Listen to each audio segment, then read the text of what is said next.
نحمده ونصلي ونسلم على رسوله النبي الكريم وعلى آله وأصحابه أجمعين.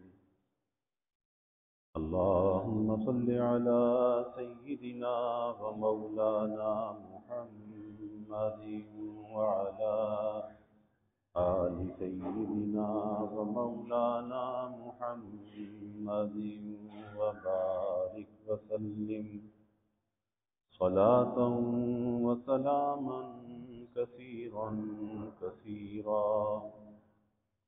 توفیق الہی اپنے مرشد پاک کی برکت سے عشاء کی اس نشست میں فضائل ایمان کا درس چل رہا ہے. اللہ تعالیٰ اس درس کی برکت سے ہمارے ایمان کی حفاظت فرمائے اور موت تک قبر تک اللہ ہمارے ایمان کو سلامت فرمائے. ایمان والے بندے کا جو مرتبہ اور مقام ہے اللہ کی نظر میں، اس پر بات چل رہی تھی کہ اللہ کے حبیب صلی اللہ علیہ وسلم نے فرمایا کہ مومن کی بھی عجیب شان ہے کہ اس کے سارے کام خیر ہی خیر ہیں، اور یہ بات صرف مومن کے ساتھ خاص ہے. کوئی دوسرا اس خصوصیت میں اس کا شریک نہیں ہے. اگر اس کو کوئی نعمت اور خوشی حاصل ہوتی ہے تو اللہ تعالیٰ کے حضور شکر بجا لاتا ہے، تو یہ شکر اس کے لیے خیر و بھلائی کا سبب بنتا ہے. اگر کوئی مصیبت اس کو پہنچتی ہے تو یہ صبر کا دامن تھام لیتا ہے، تو یہ صبر بھی اس کے لیے خیر و بھلائی کا باعث ہوتا ہے. ایک بات مجدد تھانوی رحمۃ اللہ علیہ کی یاد آئی. حضرت فرمایا کرتے تھے کہ ہم بہت سی نعمتوں پر اللہ کا شکر ادا کرتے ہیں، کھانا پینا، لباس، مکان، سواریاں، لیکن اکثر اپنے ایمان کی نعمت پر اللہ کا شکر ادا نہیں کرتے. کیونکہ جتنی بھی انسان کو خصوصیت حاصل ہے یا جو کچھ بھی انعامات اور ثمرات اسے ملنے والے ہیں، اس کا سبب کیا ہے؟ ایمان. تو اس ایمان کو ہم یاد کیوں نہیں رکھتے؟ اس ایمان کی نعمت پر اللہ کا شکر ادا کیوں نہیں کرتے؟ اگر انسان غور کرے کہ صبح سے شام تک اللہ کی کتنی نعمتوں کو استعمال کرتا ہے، اور نعمتوں پر تو شکر کرتا ہے، لیکن ایمان کی نعمت پر اللہ کا شکر ادا نہیں کرتا. تو مجدد تھانوی رحمۃ اللہ علیہ عجیب بات فرمایا کرتے تھے کہ اللہ کا وعدہ ہے لَإِن شَكَرْتُمْ لَأَزِيدَنَّكُمْ، کہ میری نعمتوں پر شکر ادا کرو تمہاری نعمتوں کو بڑھا دوں گا. اور اللہ کا وعدہ سچا ہے، اللہ اپنے وعدے کے خلاف نہیں کرتا. تو ایمان حاصلہ موجودہ پر روزانہ اللہ کا شکر ادا کرتے رہو. اور اگر آدمی کچھ نہیں کر سکتا تو رات کو سونے سے پہلے چند لمحے کے لیے اپنے ایمان پر اللہ کا شکر ادا کر کے سو جائے. یا اللہ تیرا شکر ہے، چلو دن کے اندر کوئی مصروفیت ہے، مشغولیت ہے تو یاد نہیں رہا، لیکن رات کو سونے سے پہلے یاد کر لے، یا اللہ تیرا شکر ہے تو نے ایمان کی دولت عطا فرمائی، پیارے نبی صلی اللہ علیہ وسلم کا امتی بنایا، بن مانگے اتنی بڑی دولت عطا فرما دی، اتنا بڑا شرف عطا فرما دی. یا اللہ میرے ایمان کو میری موت تک سلامت رکھنا، قبر تک سلامت رکھنا. یا اللہ میرے ایمان کو ترقی عطا فرما، مجھے اعمال صالحہ کی توفیق عطا فرما، میرا یہ ایمان کہیں دنیا کے اس خارے زار کے اندر کہیں میرا ایمان ضائع نہ ہو جائے. تو ڈرنا بھی چاہیے، پناہ بھی مانگنی چاہیے. استعاذہ، پناہ مانگنا، کہ جو اللہ سے پناہ مانگتا ہے اللہ اسے اپنی حفاظت میں لے لیتا ہے. اور پناہ مانگنے والا اپنے عجز کو اللہ کے سامنے پیش کر دیتا ہے، کہتا ہے یا اللہ میں تو اپنے ایمان کی حفاظت نہیں کر سکتا، تو میں تو آپ ہی سے التجا کرتا ہوں کہ آپ میرے ایمان کی حفاظت فرمائیے. تو جب اس نے اپنے ایمان کو بھی اللہ کی حفاظت میں دے دیا، اپنی جان کو، اپنے مال کو اللہ کی حفاظت میں دے دیا، اب اللہ حفاظت کرنے والا ہے، اب اللہ اس کی حفاظت کرے گا۔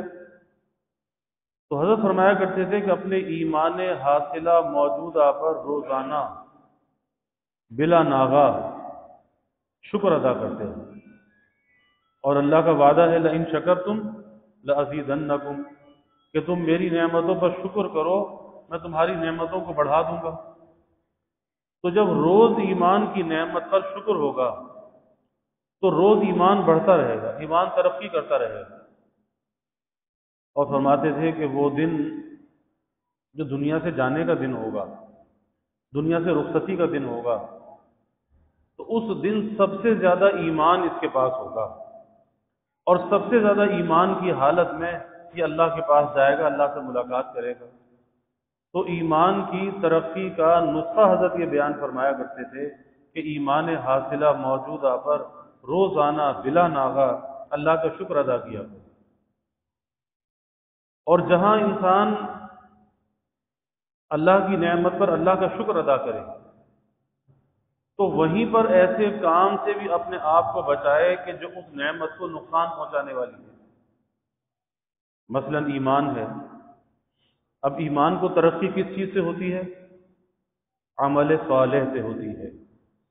اور یہ ایمان اور عمل صالح یہ دونوں لازم و ملزوم ہیں، کہ اگر ایمان ہے اور عمل صالح نہیں ہے، اور عمل صالح ایک اعتبار سے ایمان کی نعمت کا شکر بھی ہے کہ ایمان کی ترقی کا ذریعہ ہے، تو اگر ایمان تو ہے لیکن ایمان کے ساتھ عمل صالح نہیں ہے تو بس یہ نفس ایمان تو ہے، ایک کمزور سا ایمان تو اس کے پاس ہے، لیکن اسے غذا اور ترقی دینے کی سے فکر نہیں کی۔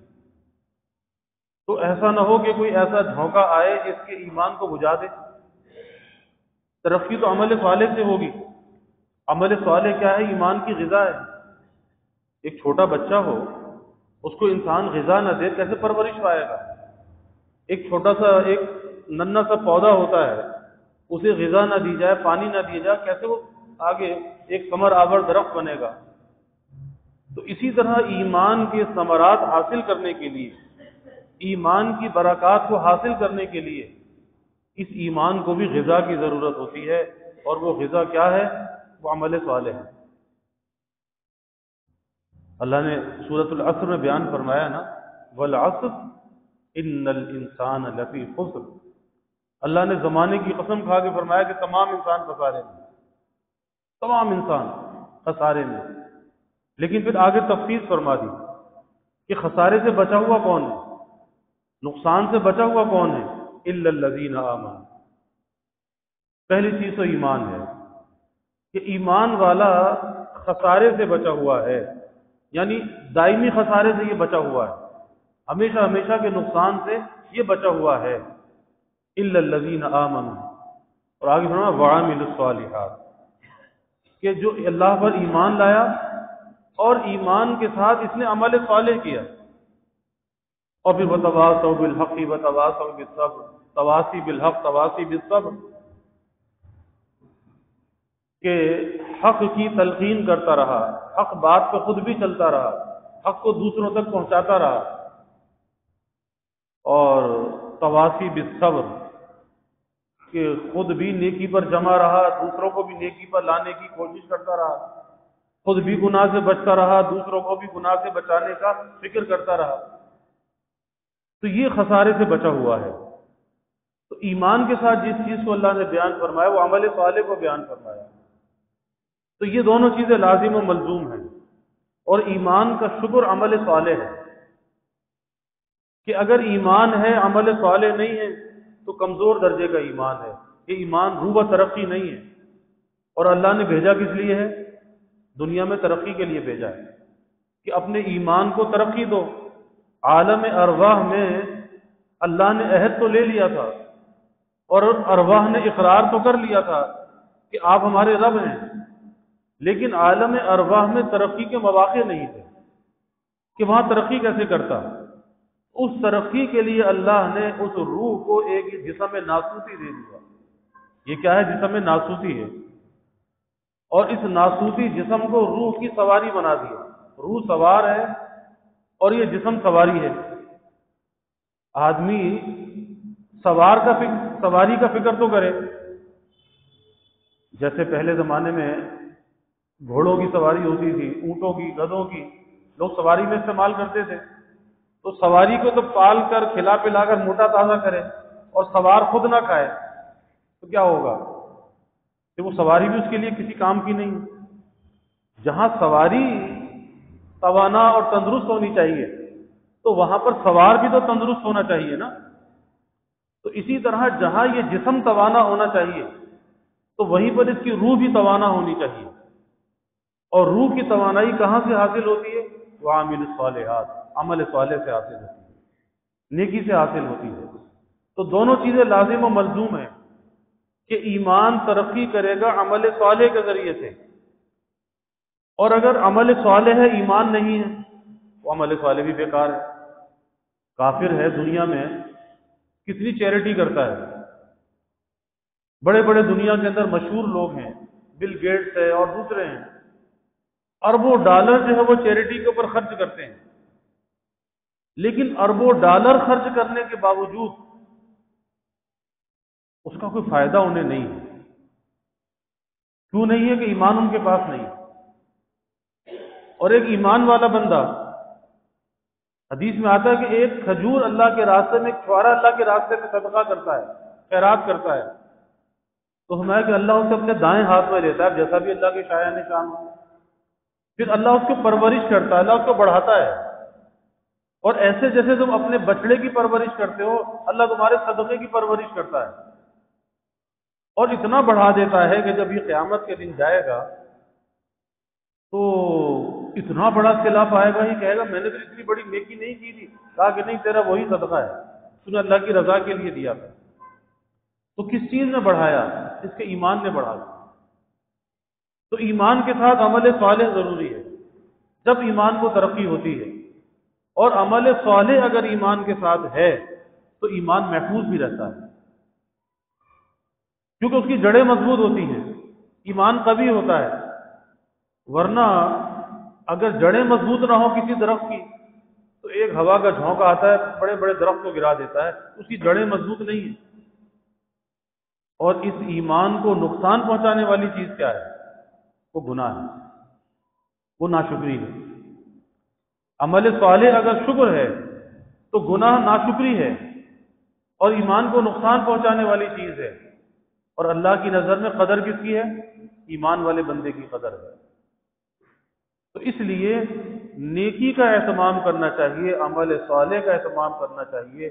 اس عمل صالح کی وجہ سے انسان کا جو ایمان ہے وہ بڑھتا رہتا ہے، ایمان ترقی کرتا رہتا ہے، اور ہمارے دنیا میں آنے کا مقصد بھی یہی ہے کہ خالی نفس ایمان پر کفایت نہ کریں، کہ جو اللہ نے وہ تو موروثی طور پر دے دیا نا، کہ عبداللہ عبد الرحمن کے گھر میں پیدا ہو گئے تو ایمان تو مل گیا، لیکن اب اس ایمان کو ترقی کیسے دینی ہے اور آگے درجات کی بلندی کیسے حاصل کرنی ہے، دوزخ کے عذابوں سے کیسے اپنے آپ کو بچانا ہے، تو اس کا ذریعہ عمل صالح کا اہتمام اور گناہ اور نافرمانی سے اپنے آپ کو بچانا، کہ جو ایمان کو کمزور کرنے والا، ایمان کو نقصان پہنچانے والا۔ اور دونوں چیزیں اختیاری ہیں، غیر اختیاری نہیں، اختیاری۔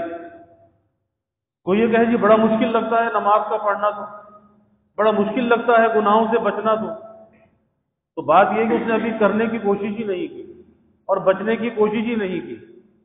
اگر وہ کوشش کرتا نیک کام کے لیے تو اس کوشش میں وہ تنہا نہیں ہوتا، اللہ کی مدد اس کے ساتھ ہوتی ہے۔ سچائی اندر ہوتی ہے نا، جب سچائی اندر ہوتی ہے اللہ کی مدد آ جاتی ہے، اور اگر سچائی نہیں ہے تو اللہ کی مدد بھی نہیں ہے، پھر اپنے آپ کو دھوکہ دے رہا ہے۔ تو آج بہت سے لوگ ایک ذہنی تخیل یہ بنا لیتے ہیں، کہتے جی نیک بننا تو بڑا مشکل ہے، نیکی پہ چلنا تو بڑا مشکل ہے، اور گناہ کو چھوڑنا تو بڑا مشکل ہے۔ کیا ہے کہ ایک ذہنی طور پر ایک تخیل بنا لیا، یہ بڑا مشکل ہے، بس جب مشکل سمجھ لیا تو واقعی اس کے لیے مشکل ہے، کیونکہ اس نے مشکل سمجھ لیا نا.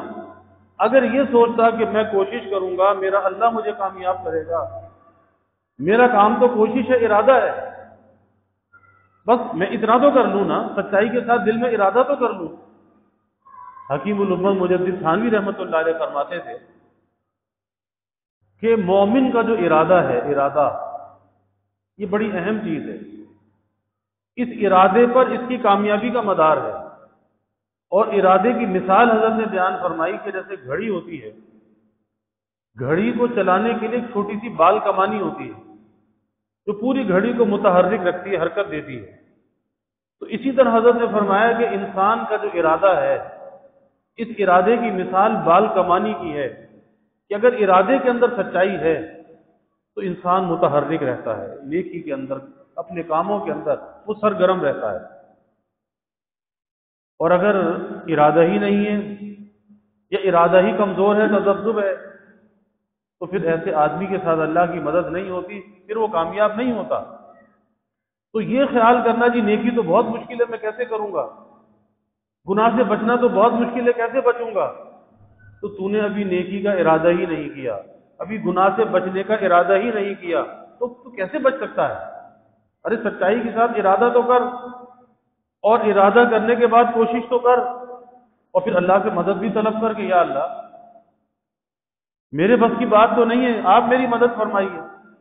اپنے عجز کو، اپنی محتاجگی کو اللہ کے سامنے پیش تو کر، پھر دیکھ اللہ کی مدد آتی ہے یا نہیں آتی ہے، اللہ کیسے نیکی کرا دیتا ہے اور اللہ کیسے گناہوں سے بچا دیتا ہے. اللہ سے مدد تو مانگنا. جب اللہ سے مدد بھی نہ مانگے، ارادہ بھی نہ کرے، کوشش بھی نہ کرے، تو ظاہر ہے کہ پھر یہ کامیاب نہیں ہو سکتا. تو بات یہ چل رہی تھی کہ شکر اور صبر یہ دونوں چیزیں ایسی ہیں کہ جس میں مومن کے لیے ہر حال میں خیر ہے اور بھلائی ہے. خوشی ملی، راحت ملی، نعمت ملی، اللہ کے حضور میں شکر بجا لایا، یا اللہ تیرا شکر ہے، تو نے عطا فرمایا، یا اللہ تیرا شکر ہے. اب یہ شکر کرنا خیر و بھلائی کا ذریعہ بن گیا، اللہ کے قرب کا ذریعہ بن گیا، اس کی نعمت کی حفاظت کا ذریعہ بن گیا، اس کی نعمت کی ترقی کا ذریعہ بن گیا. اور کم از کم سوچنا ضرور چاہیے، غور ضرور کرنا چاہیے. ظاہری نعمتیں، باطنی نعمتیں، مادی نعمتیں، روحانی نعمتیں، ایمانی نعمتیں، بے شمار نعمتیں ہیں. اور جب آدمی سوچتا ہے، غور کرتا ہے، تو پھر حقائق اس پر منکشف ہوتے ہیں. پھر دل کے اندر ایک ایک چیز کے بارے میں محسوس ہوتا ہے، یہ بھی نعمت، یہ بھی نعمت، یہ بھی نعمت. ذکر کیا تو نعمت، نماز پڑھی تو نعمت، کھانا کھایا تو نعمت، لباس پہنا تو نعمت. کچھ نعمتیں ظاہری، کچھ باطنی، کچھ مادی، کچھ روحانی محسوس کرتا ہے. اور جتنا اس کا محسوس اور حس بڑھتی جاتی ہے اتنا شکر بھی بڑھتا جاتا ہے، شکر بڑھتا چلا جاتا ہے. جتنا شکر بڑھتا چلا جاتا ہے اتنا اللہ کا قرب بڑھتا چلا جاتا ہے، اللہ کا قرب بڑھتا چلا جاتا ہے، اللہ کی نزدیکی حاصل ہوتی چلی جاتی ہے.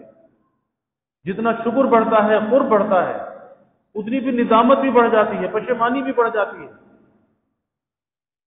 آپ دیکھ لیں کہ اللہ کے حبیب صلی اللہ علیہ وسلم پر کیسی شکر کی کیفیت فتح مکہ ہے. بغیر کسی لڑائی کے مکہ فتح ہو گیا، لیکن شکر کی یہ کیفیت ہے، اللہ کے احسان کو، اس بوجھ کو محسوس فرما رہے ہیں کہ سر جھکا ہوا ہے، نظریں اٹھا کر بھی نہیں دیکھتے، کسی سے نظریں بھی نہیں ملاتے. یہ کیا ہے؟ اس شکر کی وجہ سے کہ یہ تو ایک اللہ کا فضل خاص ہے. صرف ایسی ندامت کی کیفیت ہے اور ایک ایسے شکر کے اندر ڈوبے ہوئے ہیں کہ آنکھ اٹھا کر بھی کسی کو نہیں دیکھتے، بس مالک کے ساتھ ایک رابطہ ہے، ایک کنیکشن ہے کہ اسے کتنا فضل فرما دیا. کہ تصور بھی نہیں تھا کہ مکہ بغیر لڑائی کے فتح ہو جائے گا، لیکن اللہ نے مدد فرمائی، اللہ نے مدد فرمائی. اور پھر آپ کی زبان پر بھی یہی کلمات، لا الہ الا اللہ وحدہ ونصر عبدہ وانجز وعدہ، اللہ کی توحید کو بیان فرما رہے ہیں. یہ نہیں کہ میری وجہ سے کامیابی مل گئی، نہیں، اللہ کے سوا کوئی معبود نہیں، وہ واحد ہے، یکتا ہے، کوئی اس کا شریک نہیں. ونصر عبدہ، اور اس نے اپنے بندے کی مدد فرمائی. وانجز وعدہ، اور اس نے اپنے وعدے کی تکمیل فرمائی. تو اللہ پہ نظر ہونی چاہیے، اللہ کے وعدوں پر بھروسہ ہونا چاہیے۔ تو شکر بندے کو اللہ کے قریب کر دیتا ہے۔ ناگواری آئی تو شیطان تو بہکاتا ہے، شیطان کہتا کہ تیرے ساتھ ہی یہ ہونا تھا، تیرا ہی نقصان ہونا تھا، تیرا ہی ایکسیڈنٹ ہونا تھا، تیرے ہی کاروبار میں نقصان آنا تھا، تیری نوکری جانی تھی۔ شیطان اللہ سے برگلاتا ہے، بہکاتا ہے۔ لیکن جس کے دل میں ایمان ہوتا ہے وہ کہتا اللہ کی طرف سے۔ کسی پیارے کا نقصان ہو گیا، کوئی پیارا اللہ کے پاس چلا گیا، کہتا اللہ کی طرف سے ہے، اللہ کی امانت تھی، اللہ نے لے لی، دل سے راضی، تو صبر کر لیتا ہے۔ تو صبر بھی اسے اللہ سے قریب کر دیتا ہے۔ اور یہ دونوں چیزیں لازم و ملزوم ہیں انسان کے لیے۔ اس کی زندگی کی گاڑی کے یہ دو پہیے ہیں، اس دو پہیوں پر اس کی زندگی کی گاڑی چلتی ہے۔ اس لیے صبر کے موقع پہ صبر اور شکر کے موقع پہ شکر، گاڑی بہت اچھی چلتی رہے گی، ترقی کرتی رہے گی، اللہ کے قرب کے منازل کو طے کرتا رہے گا، صبر کے ساتھ بھی اور شکر کے ساتھ بھی۔ اور اگر کہیں کسی چیز میں کمی آ گئی تو گاڑی اٹک جائے گی، ایک پہیے پہ گاڑی نہیں چلتی، دو پہیے پہ چلتی ہے۔ تو دونوں چیزوں کی ضرورت ہے۔ اللہ ہمیں اس کی توفیق عطا فرمائے۔ وآخر دعوانا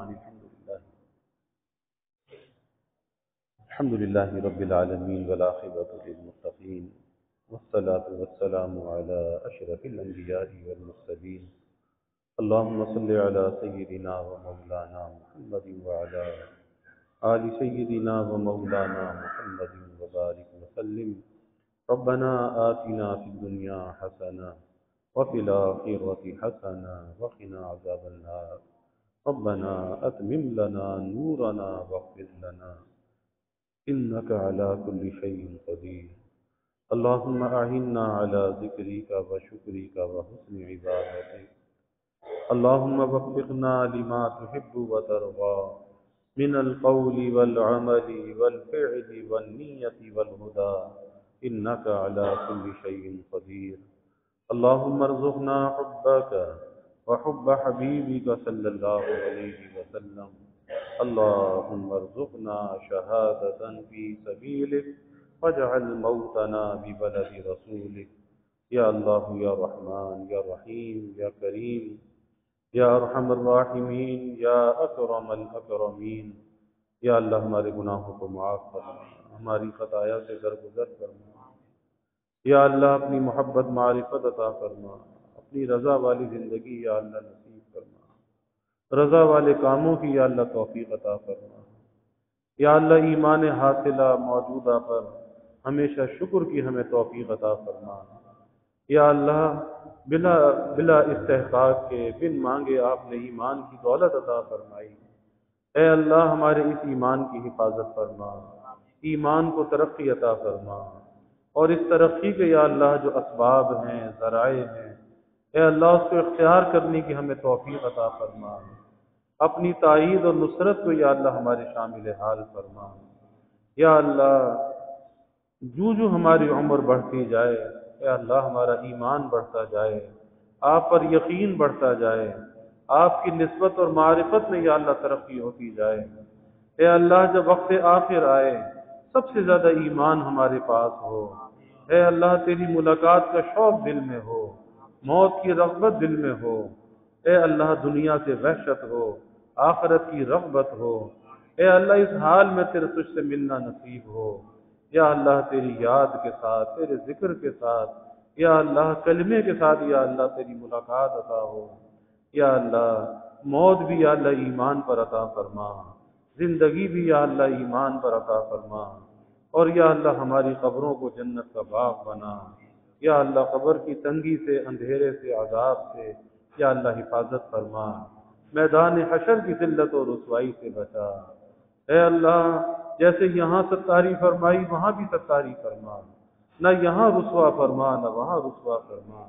اپنے حبیب صلی اللہ علیہ وسلم کی شفاعت نصیب فرما، آپ کی شفاعت سے جنت کا ٹھکانہ عطا فرما۔ یا اللہ سب کے دلوں کے نیک ارادوں کو، تمناؤں کو از غیب پورا فرما، سب کے علم میں، عمل میں، رزق میں، اعمال میں یا اللہ خیر و برکت فرما۔ یا اللہ رزق ظاہر بھی عطا فرما، رزق باطن بھی عطا فرما۔ یا اللہ کبھی کسی کو مخلوق کا محتاج نہ بنا، ہمیشہ اپنے در کا سائل اور بھکاری بنا، اپنے در کا منگتا اور سوالی بنا، اپنے غیر سے ہماری امیدوں کو قطع فرما، اپنی ذات عالی کا یقین ہمارے دلوں میں پیدا فرما، ہر امید کو یا اللہ اپنی ذات سے وابستہ کرنے والا بنا۔ یا اللہ ہمارے ملک پر اپنی رحمتوں کا نزول فرما، اس ملک کو امن کا، سلامتی کا گہوارہ بنا۔ یا اللہ یہ سیلاب اور بارش کے جو متاثرین ہیں، اے اللہ ان کی بحالی کا، آباد کاری کا غیب سے انتظام فرما، ہر ضرورت کو یا اللہ غیب پورا فرما، بے ٹھکانوں کو ٹھکانہ عطا فرما، سروں پہ یا اللہ صاحبان عطا فرما۔ اے اللہ ان کی خوراک کی، لباس کی، ہر قسم کی ضروریات، علاج، معالجے کی ہر ضرورت کو یا اللہ غیب پورا فرما۔ یا اللہ بے یار و مددگار نہ فرما، سب کے سفید پوشی کے بھرم کو قائم فرما، کسی کو مخلوق کے آگے رسوا نہ فرما، مخلوق کے آگے سوال کی ذلت سے بچا۔ یا اللہ سب کے گھروں میں چین، سکون، عافیت، راحت عطا فرما، نعمتیں، برکتیں عطا فرما، نعمتوں کی فراوانی عطا فرما، ہر ابتلا سے، آزمائش سے ہماری حفاظت فرما، سب کی اولادوں کو یا اللہ نیک صالح بنا، آنکھوں کی ٹھنڈک بنا، والدین کے لیے راحت کا ذریعہ بنا، اولاد کا مستقبل یا اللہ تابناک بنا، والدین کو اولاد کی خوشیاں دیکھنا نصیب فرما۔ یا اللہ اپنی رحمتوں کا، برکتوں کا، راحتوں کا نزول فرما، زحمتوں کو دور فرما۔ یا اللہ ہمیں عافیت دارین عطا فرما۔ ربنا تقبل منا انك انت السميع العليم وتب علينا انك انت التواب الرحيم وجزا الله عنا محمدا صلى الله عليه وسلم معه وآله وصلى الله تعالى وسلم على النبي الكريم آمين۔